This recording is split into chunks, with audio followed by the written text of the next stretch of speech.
I have the best bike lights you can ever imagine. They are like so amazing. How awesome can bike lights be? I mean, they're bike lights. Okay, hold on a second. First of all, you might have had a long day.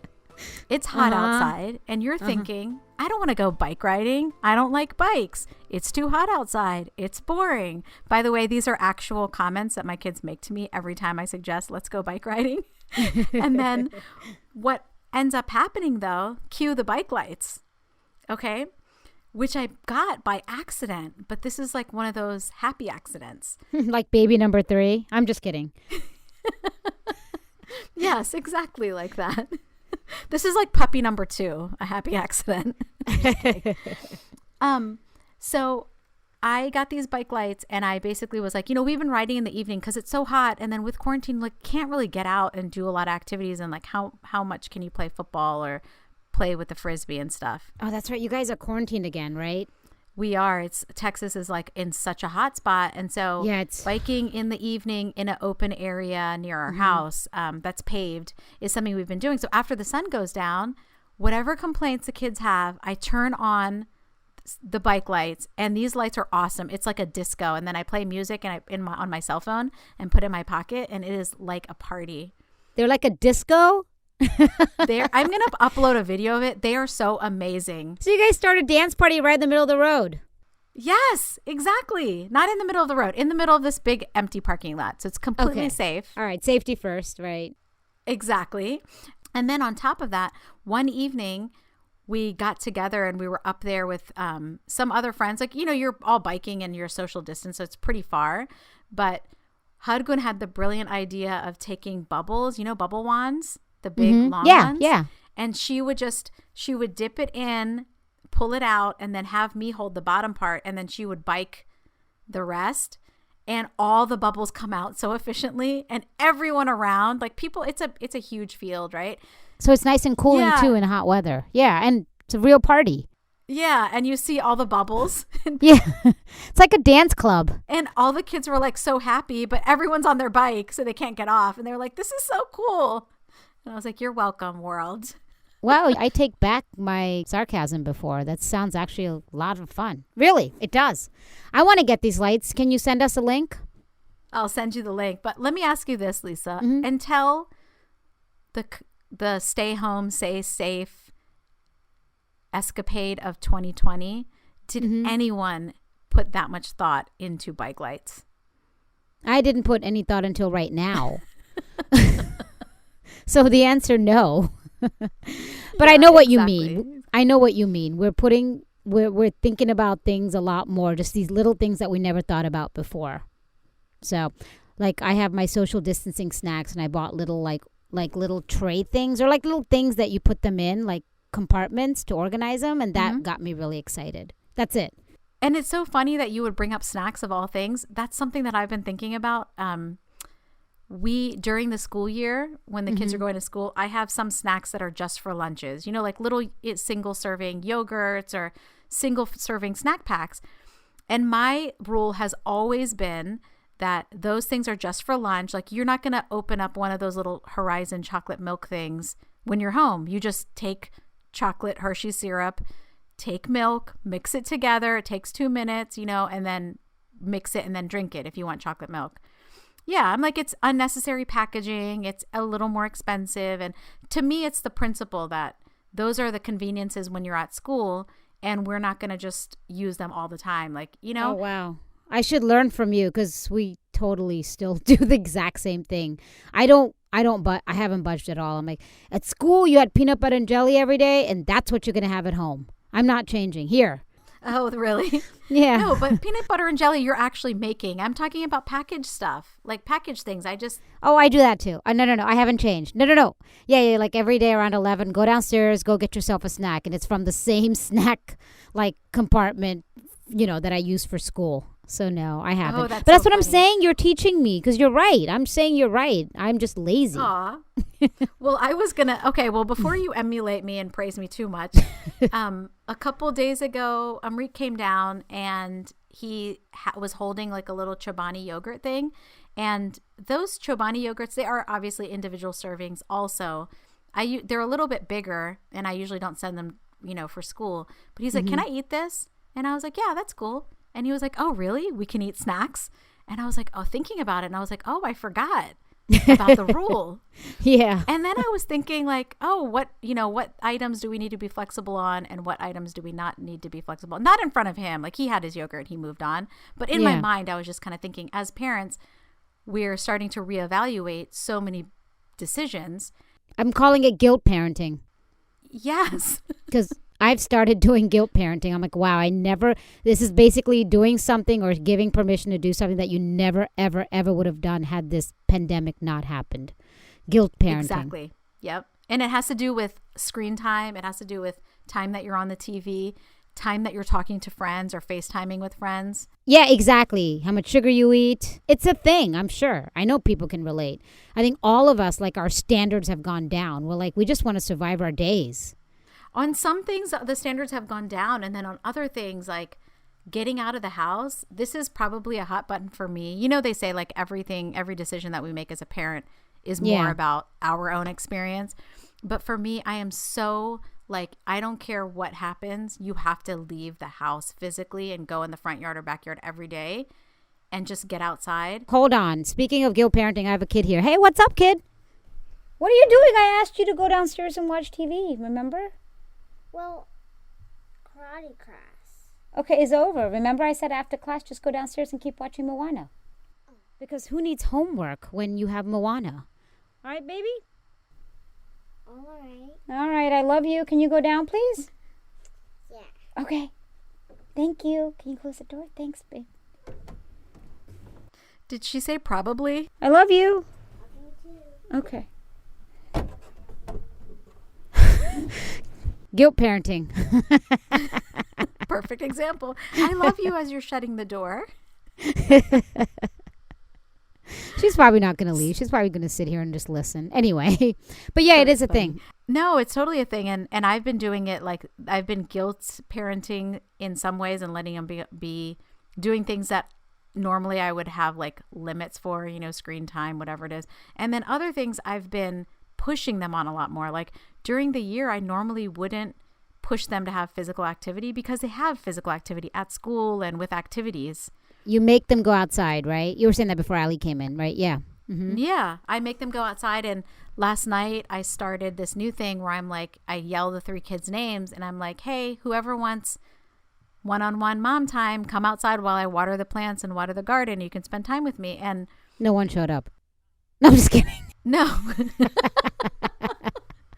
One kid was like, nah, I'm good. But the other one, my sweetheart, was like, I'll come, mama. And I was like, cool. And, it was awesome because I said it kind of as a joke. Like, I'm not going to be offended if they don't want to come and they're in the middle of something. But it really was nice because when you're watering plants, like for me, it's just, you're not distracted by anything. Like you can have a full-on conversation because all you're doing is like watering plants. It was really nice. You're nurturing 2 things, the plants and your relationship. That's nice.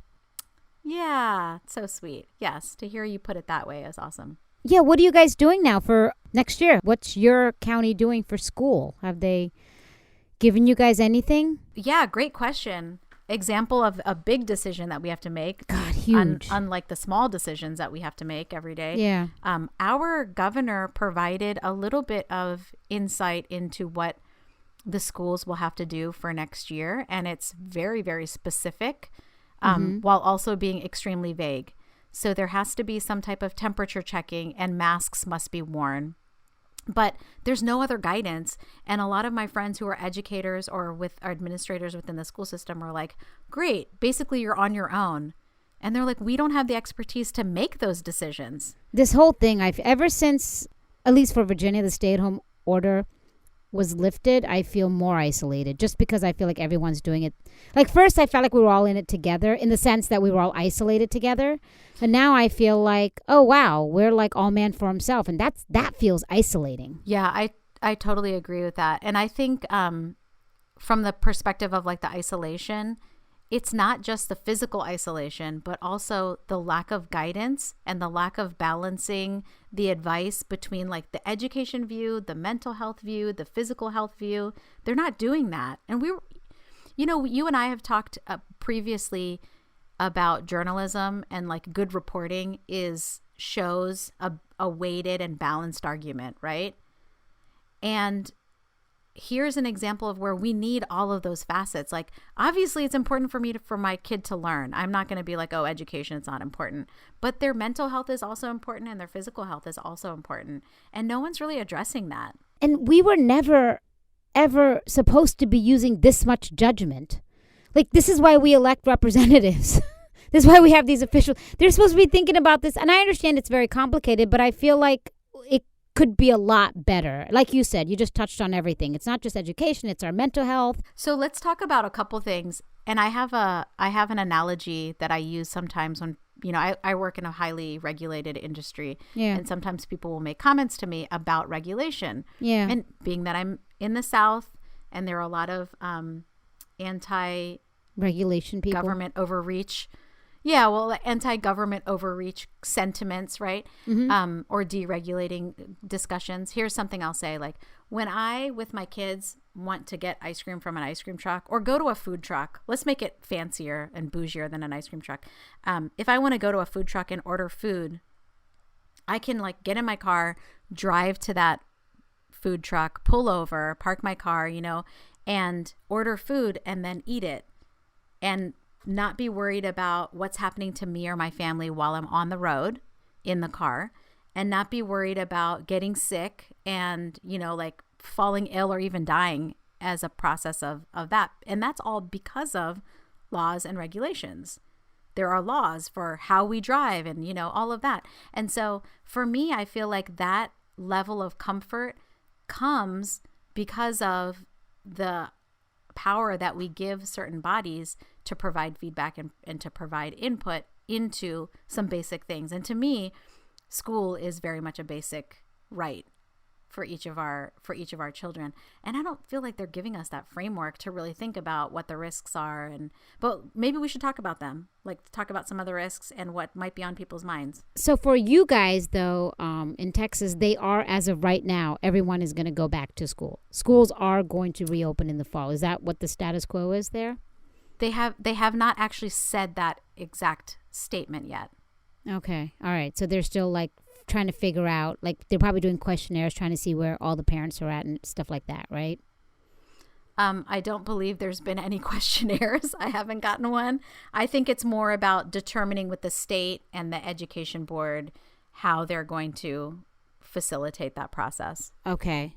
Well, here, Fairfax County, we've gotten a lot questionnaires. What is it that you want? And they have, as of right now, come up with two choices for each parent: either 100% home virtual learning, mm-hmm. or 2, go to school 2 days a week with 2 days virtual learning. It's only 4 days school. The 5th day they need to make it a teacher's work day, since if they do this, it's going to be pretty exhausting for the teachers, since they're still working every day and they're still doing virtual, right? So right. We went with the 2 days at school option, but it wasn't easy, and I still wonder. The reason I did it is because if you go for 100% virtual, then you're out of the running. Like, I have no chance, right, to come back if things got better. I have no, exactly. But in this case, I can. I don't know. I mean, I've been talking to so many different parents. What do we want to do? And it's a lot. So many parents were complaining that they had to make the decision by next week. They just moved the date 2 weeks because it's a hard decision. It is a really hard decision. Yeah. And also, not everyone has the luxury that we do, where we're still working from home and we can manage it. You know, you got, so right. It's yeah. crazy. I understand why they're doing what they're doing. 2 days obviously means half the students, so more space, more distance, less kids on the bus. I mean, to me right now, when I look at everything going on, doesn't seem like a bad idea, not accounting for all the other issues, though, just from a health perspective and the balance between health and education. Right. But obviously there's going to be other issues, like teachers. Like, I know Allie's teacher who wants to teach. I mean, she's supposed to be Allie's teacher next year, but she has kids. So how is she supposed to go to school 4 days a week when her kids are home now? At least at minimum 3 days a week.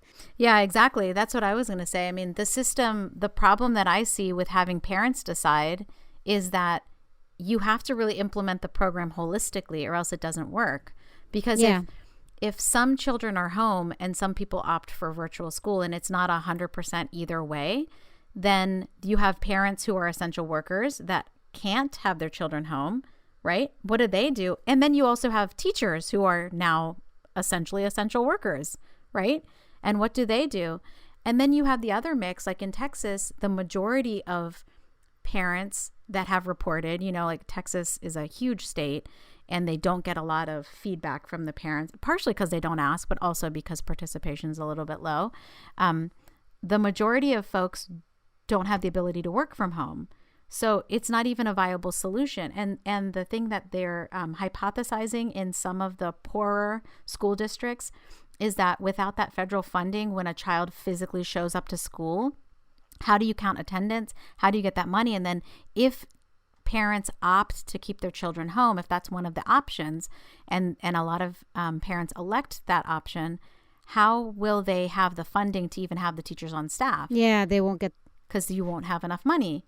Right. And that's something they got to think about. Like, hopefully at that point, they're like, it should be based on number, enrollment, not on who's physically coming into the building. Right. Yeah. I don't know, but these are things to think about. I know there's no solution. Yeah. And these government sponsored programs, it's always a joke that government sponsored programs don't run very well, but there is a little element of truth to it. Sometimes they have these antiquated notions of like, you have to be in your seat at a certain time to get the federal funding. So if you're late or if you leave early, then you don't get the money. And that's why you see administrations like giving you a hard time if you pull your child out before the attendance time or you come after. They're kind of like, oh, well, we don't even care if your kid's here because we already lost our $2.24 that we were going to get for today. Yeah, there's just so much to think about. And who knows? I mean, Texas got worse. I'm pretty sure that's a whole other issue. Where are we going to be in 2-3 months when flu season starts too? And will they even be a viable option? Now, many parents here I'm talking to another mom about supplementing all of this with tutoring, like a girl down the street. Mm-hmm. So we might hire a tutor together to work with the children. My other friend is like, I'm not even going to bother with distance learning or school. I'm just going to homeschool, period. So I'm in control of the whole year. So then you're out of the framework of all that learning and stuff. Yeah, yeah. It's a very personal choice. It's a really tough choice too, because the option to stay home isn't available to everyone, just like the option to homeschool isn't available to everyone. And I think on top of that, like, you have to consider your child's health and their temperament, and we don't have the ability to evaluate their mental health. No, we don't. We're not psychologists and we're not teachers. Two things that we've had to learn pretty quickly. Yeah, yeah. And it's pretty ridiculous if you really think about it, because there's no other job in the entire world other than being a parent where you get no training and they're just like, here, the next day, one day you wake up and there's an expectation. And they're throwing everything else at us, right? Yeah. And we're workout instructors. And actually, I've been teaching Allie swimming. I finally found a girl who's pretty reasonable to teach her. Not teach her, but take her to the next level, because, I told I'm a tiger mom with the pool. So I don't want her to lose her mojo. But yeah, I'm a horrible swim teacher too. Like, what? I'm not supposed to be teaching her how to swim? Yeah. Yeah, that's why there's people for that. One of the things that I'm also thinking about is mental health versus physical health, because every child's going to be different. Yeah. For some children, they may have those underlying vulnerabilities that makes COVID definitely very, very scary.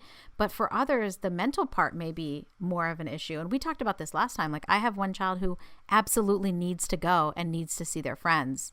That's how Allie is too. And we've the last few weeks our circle's getting a little bigger with play dates. It's like, I think about am I doing the right thing? I mean, I know legally we're allowed, but we also have to just use our own judgment.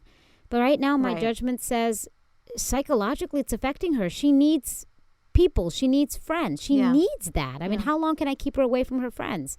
And then you have to start thinking about your parents, and it's like the pros. It's like it's a trade-off. All of it is. Yeah. Like, my parents are finally coming on Saturday, but I am keeping my distance because I cannot be sure based on how many people we've seen the last few weeks. And even though we're safe, we're at a distance. The kids are in the pool together. Mm-hmm. Yeah, just in case. And I think wherever you can wear masks, wearing masks is a good way to avoid some of that. But yeah, every single thing is going to be dependent on what's happening in your area. Like I also started about a month and a half ago loosening the reins a little bit and doing like a tailgate party, for example, right? Where we like pull into a parking lot, we're 15 feet apart and we're in our tailgates. But even that I put a stop to when the hotspot started here. And right. Yeah. you have to kind of make the decision based on what you know. And some evidence is now surfacing that says generally children are affected less by COVID and have less of the symptoms and the really severe sickness. Yeah. But they're also saying that they can have longer term organ damage and stress on their organs.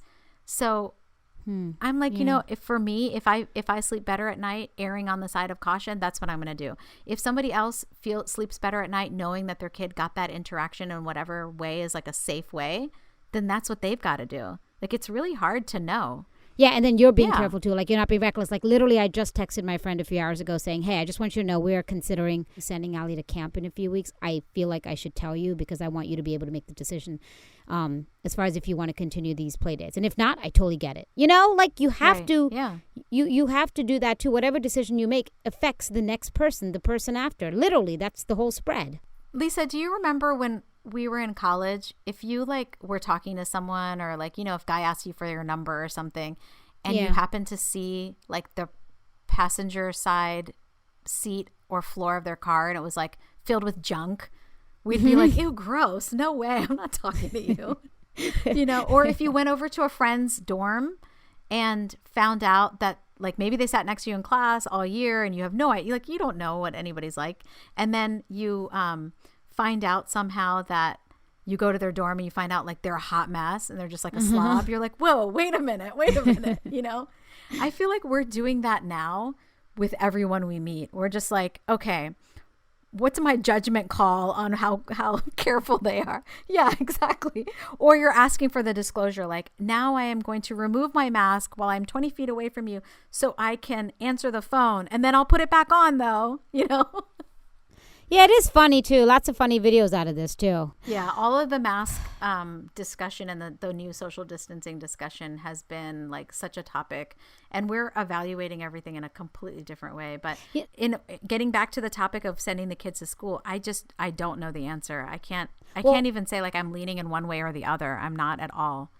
Well, we're struggling as we speak because we're about to send Allie to camp, and I felt fine about it because she's been super careful. I actually wanted to do a story on this camp, but she just told me today that she's just liability reasons. And I totally understand, actually. I told her I can't argue with you, you know? So to do the story. But she's done a phenomenal job. And a few of her friends are there. But today I talked to her and she's like, the way the numbers are, because she has only 5-6 kids, one class, she doesn't want to switch them, same kids. You know, part of the whole being extra cautious and following protocol. Allie is not going to be in class with any of her friends. She has a few friends there. And I was like, seriously, Sharon? She's like, I'm sorry, Lisa. I will try. I'll see. I'm like, okay. I'm like, I was being funny with her. I'm like, I'll exchange not pestering you about the story if you put Allie in one of the classes with her friends. Yeah. But I understood her perspective. We had a nice conversation. But when I hung up, I was crying because I'm like, oh, Allie, like she's been so lonely and now she's going to be going to camp. We did it for her friends. She's not even in class with them. And then, of course, the other side says, whatever, she needs to go out and make friends. But I'm just saying. She'll make friends. And she will. She'll make friends. No. As a matter of fact, it was funny because Allie said, it's okay. She goes, I already see, she named all her friends. And she's like, I'll be okay. But I'm like, but you do want to go to camp, right, Allie? Because we are making this decision because of you. Like, we want to make sure that you are around other kids. She goes, I want to go to camp. I said, okay. Oh, that's good. Yeah. And and I think it's cool that she's making new friends, and she will make new friends. Yeah. Like, we've already paid. We're not getting the money back, but I would never drop her from camp because her friends aren't, because that seems dumb too. The camp director laughed. I was like, it's fine. She's just going to have to learn to make new friends and deal with life.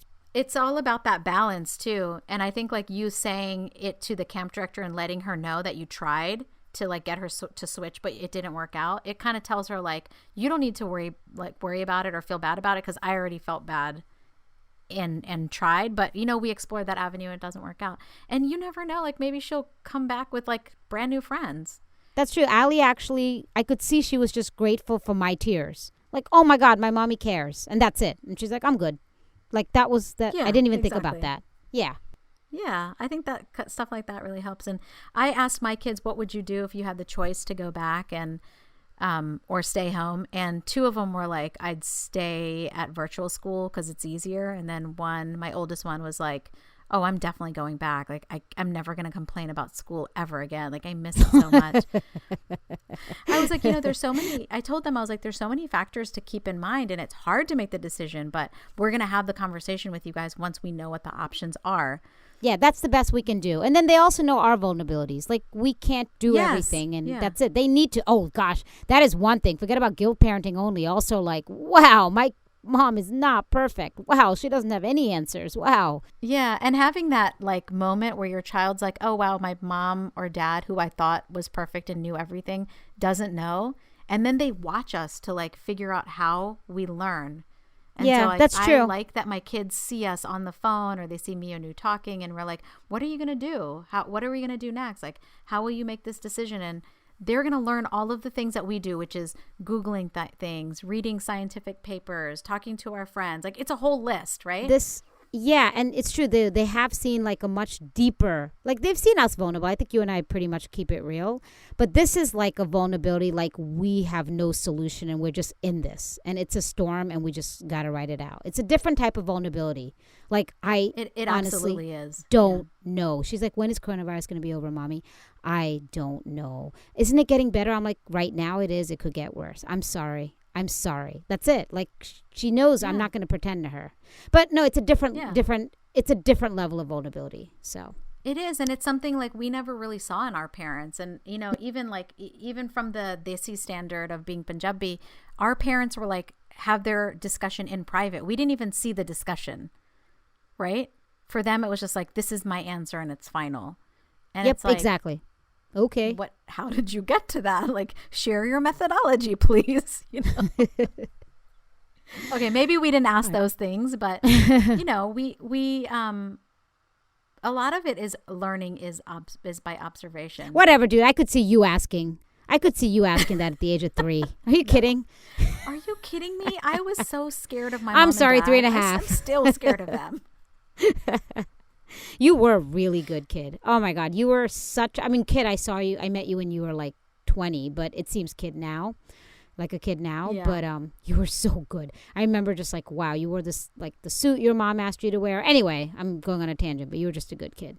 So. I was a rule follower, and I learned quickly that if I followed the rules, I would be like good, I'd be safe.